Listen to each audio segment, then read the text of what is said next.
ప్రముఖ సినీ నటి శ్రీమతి సంగీత గారి ప్రారంభించారు. IVF చికిత్సలో 25% భారీ discount, free doctor consultation, free ultrasound scan. 49 అంటే సంతానం, 49 అంటే సంతోషం. నమస్తే, వెల్కమ్ టు తిరుగుబాటు. ప్రస్తుతం మనతో పాటున్నారు Congress party fire brand senior అధికార ప్రతినిధి వైశ్య కార్పొరేషన్ చైర్మన్ కల్వశివత గుప్తా గారు ఉన్నారు. మేడం నమస్తే.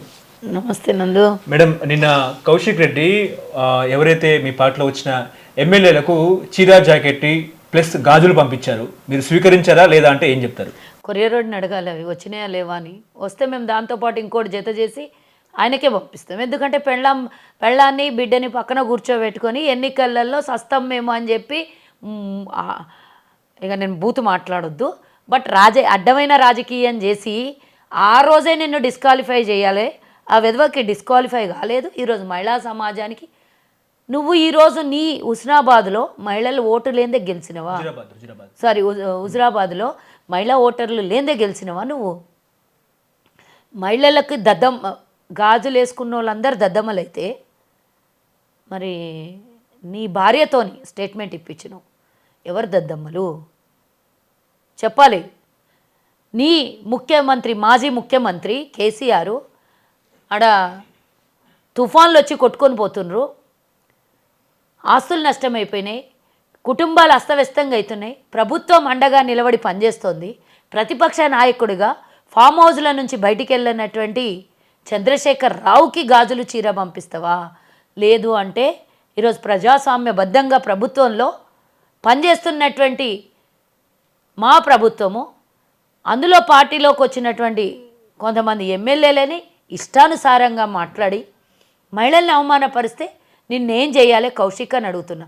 ఏదో రేటింగ్ పెంచుకోవడం కోసం నేను కూడా లైమ్ లైట్లో ఉన్నానని నువ్వు కనుక పిచ్చి అపోహలకు పోతే తస్మాత్ జాగ్రత్త కౌశిక్.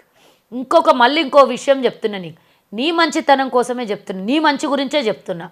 నిన్ను ఉసిగొల్పి అటు కేటీఆరో లేకపోతే మీ పార్టీలో ఎవడన్నా నిన్ను ఉసిగొల్పి ఈ విధమైనటువంటి స్టేట్మెంట్లు, ప్రెస్ మీట్లు పెట్టి ఒక్కొక్కసారి ఒక్కొక్క మహిళా వర్గాన్ని అవమానపరుస్తూ ఉన్నావు కదా. తర్వాత నువ్వే ముడమోసుకొని పోయేది. ఆల్రెడీ ఆడోడు పోయిండు శ్రీనివాస్ యాదవ్, గువ్వల బాలరాజు కథం అయిపోయాడు, గడ బాల్కా సుమన్ కథం అయిపోయాడు. చూడుగా నెక్స్ట్ లెవెల్ నీదే ఉండదేమో ఇక ఆ పరిస్థితికి పోయేది. నీలుగుతున్నావు, చాలా నీలుగుతున్నావు. ఈ నీలుగుడు బంద్ చేయి, నీ స్థాయిలో నువ్వు ఉండు. నీకన్నా నీ పార్టీలో పెద్ద పెద్ద నాయకులు ఉన్నారు, మాజీ ముఖ్యమంత్రి ఉన్నాడు, ఆయనకు లేని కందకలేని దురద కత్తిపీటకి ఎందుకు అన్నట్టు వాళ్ళకు లేని నొప్పి నీకెందుకయ్యా? వాళ్ళు ఏమన్నా మాట్లాడుతుంటే వాళ్ళు మాట్లాడతాడు. నువ్వు 65 ఏండ్లు ఉన్నావు, నేను 39 ఏండ్లు ఉన్నా, నువ్వు వస్తావా? నేను రమ్మంటావా? ఒక్కొనివే వస్తావా? మంది బలగంతో వస్తావా? నేను మంది బలగంతో రావాలనా అని మాట్లాడుతున్న కౌశిక్ రెడ్డికి ఏం వీధి రౌడివా, అసెంబ్లీ రౌడివా? ఎవడివి నువ్వు? నిన్న అసెంబ్లీ స్థాయిలో గెలిపించి ప్రజలకేమన్నా చేస్తావు మేలు అని చెప్పి నిన్ను గెలిపిస్తే రౌడీ మాటలు మాట్లాడతావు నువ్వు. తాట తీస్తాం బిడ్డ, జాగ్రత్త. ఓకే, ఇప్పుడు PSC committee chairman Arekapudi Gandhi మీ పార్టీలో ఉన్నారా, బీఆర్ఎస్లో ఉన్నారా? ఆయన ఎక్కడున్నారు, ఏంటి పరిస్థితి? ఆయన్ని అడగండి, నన్ను అడిగితే ఎట్లా? అది ఇప్పుడు జ్యుడిషియల్ పరిధిలో ఉంది. ఆయన ఎక్కడున్నాడు, ఎవరు ఏ పార్టీలో ఉన్నాడు, ఏ కండువాలో ఉన్నాడు అని ఆయన అడిగితే ఆయన్నే చెప్తాడు. లేదా కోర్టును అడగండి. ఈడోడు మధ్యలో ఇవన్నీ ప్రశ్నించడానికి. 12 మంది ఎమ్మెల్యేలు పోయినప్పుడు ఏం బీకిండు అని అడుగుతున్నా నేను. మా పార్టీలో ఉన్నావు కదా ఆ రోజు, ఇట్లనే చీరా సారే గాజులు పంపించొద్దు కేసీఆర్ని. ఒక మంచి పొజిషన్లు ఉంటాయి కదా ఆ రోజు కాంగ్రెస్ పార్టీలో. రాహుల్ గాంధీకి ప్రశ్నలు ఇస్తావు, రాహుల్ గాంధీకి క్వశ్చన్ చేస్తావు. నీ స్థాయి అదా? రాహుల్ గాంధీ వేసిన భిక్ష మీద పొలిటికల్ లీడర్ అయినావు నువ్వు. రాహుల్ గాంధీ ప్రశ్నించే స్థాయి అనేది నువ్వెంత, నీ బతికెంత? వాళ్ళు అసలు రేవంత్ రెడ్డి సీఎంగా చూస్తున్నారా అంటే ఏం చెప్తారు? ఆడు చూస్తే చూడకపోతేంది, మాకు ప్రజలు గౌరవించి ప్రజలు అధికారం ఇచ్చిండు, ప్రజలకు మేము జవాబుదారి. ప్రజలు చూస్తున్నారు చాలా, వాళ్ళతో మాకేం పని? చూసినా ముఖ్యమంత్రి, చూడకున్నా ముఖ్యమంత్రి. ఓకే, ఇప్పుడు తెలంగాణలో ఉప ఎన్నికలు వచ్చే అవకాశం ఉందంటారా, మీరు అనుకుంటున్నారా? 4 వారాలు సమయం ఇచ్చింది కదా, వెయిట్ చేసి చూద్దాం. అట్లాంటి డిస్కషన్స్ మనం చేయొద్దు. జ్యుడిషియల్ పరిధిలో ఉన్నప్పుడు నేను మాట్లాడదలుచుకోలేదు. ఓకే, అసలు ఏంటండి అంటే రుణమాఫీని పక్కన పెట్టి డైవర్షన్ పాలిటిక్స్ చేస్తున్నారు. ఆ పిచ్చి నా కొడుకులు డైవర్షన్ చేస్తుంటే, ఆ పిచ్చి వెధవలు డైవర్షన్ చేస్తుంటే ఈరోజు రుణమాఫీ చేయలేదని ఎవరన్నారు? 31,000 కోట్ల రూపాయలు బ్యాంకులకి మేము శాంక్షన్ చేయడం జరిగింది. ఎక్కడైనా టెక్నికల్ ఇష్యూస్ ఉంటే క్లియర్ నెల లోపల చేయమన్నారు. ఆ పనిలోనే ప్రభుత్వము, అధికారులు, బ్యాంకులు ఉన్నాయి. ఆ పని జరుగుతుంది. ఒక పనిని పట్టుకొని దాని మీదే ఉగులాడుకుంటూ కూర్చోరు. దళిత బంధు అని చెప్పేసి ఎన్నికలల్లో అప్పుడల్లా వాడుకున్నారు. మా పని అది కాదు, ఇచ్చినాం ఆ టైంకి. అదే కాంగ్రెస్ పని ఒక్కటే. కాంగ్రెస్ చేసినవి మళ్ళీ చెప్పుకోదు, చెప్పినవే చేస్తే చేసినవే చెప్తుంది. అంతేగాని అనవసరంగా చెప్పుకుంటూ కాలయాపన చెయ్యదు. హైడ్రా అనేది ఈరోజు ఉన్నటువంటి పరిస్థితిలో ఈరోజు బీజేపీ వాళ్ళు, పీఆర్ఎస్ వాళ్ళు ఎవరు న్యూట్రల్ పర్సన్ అడిగినా హైదరాబాద్ పరిస్థితి ఈరోజు చెప్తారు. ఈ హైదరాబాద్లో హైడ్రా చూసి ప్రతి జిల్లా, ప్రతి గ్రామం, ప్రతి నియోజకవర్గం ప్రజలు అడుగుతుర్రు, మా ఊరికి హైడ్రా రావాలని అడుగుతుర్రు.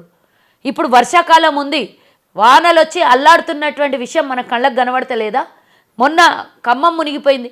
రేపు అదే పరిస్థితి మన హైదరాబాద్కు వస్తే చెప్పండి, ఈరోజు ప్రభుత్వానికి సహకరిద్దామా, హైడ్రాకి సహకరిద్దామా వద్దా?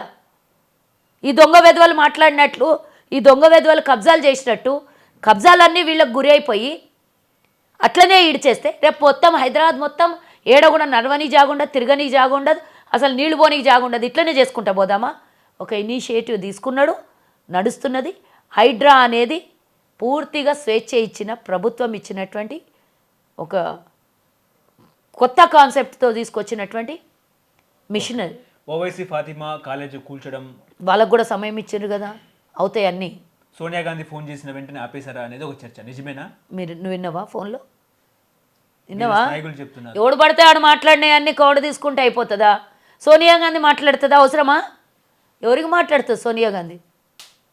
ఆమెకి 29 రాష్ట్రాలని. ఓకే, ఇప్పుడు వానాకాలం సీజన్ రైతు బంధు ఇవ్వడంలోనే హైడ్రాని తీసుకొచ్చారనేది ఒక చర్చ. ఏ టైంకి ఆ టైం ఇచ్చుకుంటూనే పోతుంది. వాళ్ళ ప్రభుత్వంలాగా దాటేసే ప్రభుత్వం కాదు మాది. ప్రజలకు ఇచ్చిన హామీల్ని నెరవేర్చడం లోపల ముందడుగులో ఉన్నాం మేము. ఓకే, హైడ్రాని ముందు పెట్టి 4 రాష్ట్రాల ఎన్నికలకు డబ్బులు తరలించే ప్రక్రియనే హైడ్రా అనేది ఒక చర్చ, నిజమేనా? కోకాపేటలో భూములు కొల్లగొట్టినట్టు, కొంగర్ కలాన్లో ఇదేది హైటెక్ సిటీ ఇంకోటి ఏదో ఉన్నాయి కదా ఇక్కడ, మియాపూర్ భూములు అప్పుడు కొల్లగొట్టినాయి. మొన్న 100 కోట్లకు అమ్ముడు పోయి రాజ్ పుష్పవాడికి వేలం వేపించి ఇవన్నీ చేసినటువంటి డ్రామాలు. ఇప్పుడు మన వ్యూ ఏ విధంగా ఉంటే నోట్లో నుంచి అవే వస్తాయి బయటికి. మీరు చేసిన విధానం అందరు చేస్తారనుకున్నారా? మేము ఇచ్చే డబ్బులు కాంగ్రెస్ పార్టీకి తక్కబడ్డాయా? ఎందుకు ఇస్తుంది? ఇక్కడి నుంచి ఈరోజే అడక తినే పరిస్థితి చేసి పెట్టు తెలంగాణకి. మళ్ళీ ఇక్కడి నుంచి తీసుకొని పోయి ఇంకో జాగాలు ఇచ్చే పరిస్థితి ఉందా? నెలొస్తే జీతాలకు ఆ శాఖ నుంచి ఈ శాఖ నుంచి గుంజుకొచ్చి సదరుడు ఉన్నది మా పరిస్థితి. ఇంకా మళ్ళీ మేము 4 రాష్ట్రాలకి ఎన్నికలకు డబ్బు పంపించే స్థితిలో ఉన్నామా తెలంగాణ? అంటే కర్ణాటకలో పరిస్థితి బాగాలేదు, ఫైనాన్షియల్ స్టేట్గా హైదరాబాద్ ఉంది కాబట్టి ఇక్కడ నుంచి డబ్బులు పంపించే ప్రక్రియ. కర్ణాటకలో వాళ్ళు కుమ్మేసిండ్రు, తెలంగాణలో కేసీఆర్ కుమ్మేసిండు. గత బీజేపీ అక్కడ అప్పులపాలు చేసింది, అక్కడ సర్వనాశనం చేసింది. ఇక్కడ కేసీఆర్ సర్వనాశనం చేసిండు. 2 రాష్ట్రాలని కాంగ్రెస్ పార్టీ కాపాడుతుంది. అంటే హైడ్రాలో పబ్లిక్కి నోటీసులు ఇవ్వకుండా మీరు వెంటనే వాళ్ళు నోటీసులు ఇవ్వకుండా బాధితుల పరిస్థితి అందరికి ఇచ్చిండ్రు. ఇంకోటి కోట్లకు పోయి స్టేలు తెచ్చుకొని ఆపాలనే ప్రయత్నం చేస్తే కూడా ఆగే పని లేదు అని రేవంత్ రెడ్డి గారు, మా ముఖ్యమంత్రి గారు క్లియర్గా చెప్పిండ్రు. దాని మీద డిస్కషనే వద్దు. ఈ పనిని ప్రభుత్వాన్ని స్వేచ్ఛగా చేసుకొని ఇద్దాం. ప్రజలందరూ సహకరించాలి, నాయకులు సహకరించాలి, అధికారులు సహకరించాలి, రాజకీయ నాయకులు కూడా సహకరించాలి, ప్రతిపక్షం కూడా సహకరించాలని పూర్తి స్థాయిలో ప్రభుత్వం వారికి స్వేచ్ఛనిచ్చింది. వారి పనిని వారికి చేసుకొని ఇద్దాం. సహకరించకపోతే కూడా ఆగవు కదా. బీజేపీ సహకరించకున్నా ఆగవు అని చెప్తున్నా కదా. వాళ్ళు వీళ్ళు ఒకళ్ళు ఇద్దరు అని కాదు, ఎంతమంది వచ్చినా ఆగేది లేదు. పొంగులేటి శ్రీనివాస్ రెడ్డి వాళ్ళ వైపు వెళ్తుందా హైడ్రా?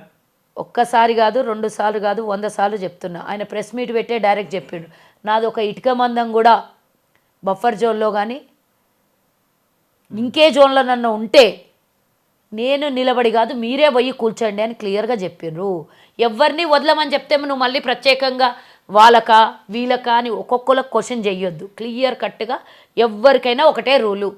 ముఖ్యమంత్రి గారి ఇల్లు కూడా బఫర్ జోన్లో ఉంటే కూల్చేస్తారు. పబ్లిక్ అందరూ ఇప్పుడు కేసీఆర్ని కోరుకుంటారు అనేది ఒక చర్చ. ఎవడది చెప్పింది? బీఆర్ఎస్ వాళ్ళు మాట్లాడిండ్రు. అప్పుడే ఫామ్ హౌస్ల నుంచి బయటికి రాకుండా ఇప్పుడు కూడా రాడు. ఆయన ఎక్కడున్నాడో కూడా అందరు వెతుకుతున్నారు. కేసీఆర్ని కోరుకుంటలేరు. కేసీఆర్ బయటకు వచ్చి కనీసం ప్రజల కోసం మాట్లాడండి ప్రతిపక్ష నాయకుడు అని ఏదన్నా సహాయం చేయండి. 10 లక్షల కోట్ల అప్పు చేసిండ్రు, లక్షల కోట్ల రూపాయలు దోపిడీ చేసిండ్రు. అందులోకెళ్ళి ఉల్లిగడ్డ మీద పొట్టు పోయినట్లు కాదు, ఓ 1000-2000 కోట్లు ఇచ్చి ఆదుకోమని ప్రజల విన్నపం. ఆయన కావాలని కాదు, ఆయన దోపిడీ చేసిన దాంట్లో 0.1% అన్న తెలంగాణ ప్రజలకు వాళ్ళ సొమ్ముని వాళ్ళకే ఇప్పుడు కష్టకాలంలో ఇచ్చి ఆదుకోమని చెప్తున్నారు. ఓకే, ఎన్నికల సమయంలో ఇదే కాంగ్రెస్ పార్టీ హైడ్రాను తీసుకొస్తామని చెప్పి ఉంటే ఇవాళ మీ ప్రభుత్వం వచ్చేదా అన్నది చర్చ. నిజమే అంటారా? ఎవరో చెప్పింది మీకు? అన్నీ చెప్పి చెయ్యరు కదా. తీసుకొని వచ్చిన దానికి ఈరోజు ప్రజలు ఎంత అప్రిషియేట్ చేస్తుండ్రో. మేము ప్రజల మెప్పు కోరుకుంటున్నాం. ప్రజలకి రేపు పొద్దున ఫ్యూచర్ సిటీగా మార్చాలనుకుంటున్నాం. ఒక 50 కిలోమీటర్లు ముందుకు పోవాలనంటే మధ్యలో వాగులు, నాలాలు, చెరువులు కబ్జాలు పెడితే, ఇండ్లన్నీ కట్టేస్తే కబ్జాలు పెట్టేసి నీళ్ళు ఎక్కడ పోవాలి? రేపు తాగునీటి పరిస్థితి ఏంది? తాగునీళ్ళ కరువు ఏర్పడితే ఎవరు మీరు కాపాడతారా? ఇది మా బాధ్యత. 30 ఏళ్ళు 50 ఏళ్ళు ముందు చూపుతో ఆలోచన చేస్తున్నటువంటిది. తెలంగాణలో విద్యా వ్యవస్థ బాగాలేదు, ఆరోగ్య వ్యవస్థ బాగాలేదు, పింఛన్లు లేవు, ఏం లేవు అని చెప్తున్నారు. నిజమే అంటారా? అన్ని లిస్టు పంపించమంటావా నీకు? ఒక్కొక్కటి అడగకు, 100 ఒకటేసారి అడిగేస్తే చెప్తా. అన్ని పరిస్థితులను బట్టి టైం ప్రకారం అన్నీ వస్తున్నాయి. దాంట్లో ఏం వరే అవ్వాల్సినటువంటి అవసరం లేదు. బీఆర్ఎస్ వాళ్ళకు మీకు మాట్లాడడానికి అవకాశం ఉంది, కానీ ప్రతిదీ తప్పు తీసే అవకాశం మీకు లేదు. ఓకే, ఇప్పుడు హైడ్రా ఆఫీస్ కూడా హైడ్రా పరిధిలో ఉంది, బఫర్ జోన్లో పరిధిలో ఉంది. అది కూడా కూల్చేస్తారా? హైడ్రా ఆఫీస్ కూడా బఫర్ జోన్ పరిధిలో ఉంది, అది కూడా కూల్చేస్తారా? ఒకసారి మొన్న కోర్టు నుంచి వచ్చినటువంటి విషయాన్ని మనం గమనించాలి. ఆల్రెడీ అకామిడేట్ అయిపోయి ఎప్పటి నుంచో ఉన్నటువంటి వాళ్ళకి ఎగ్జంప్షన్ అని చెప్పారు.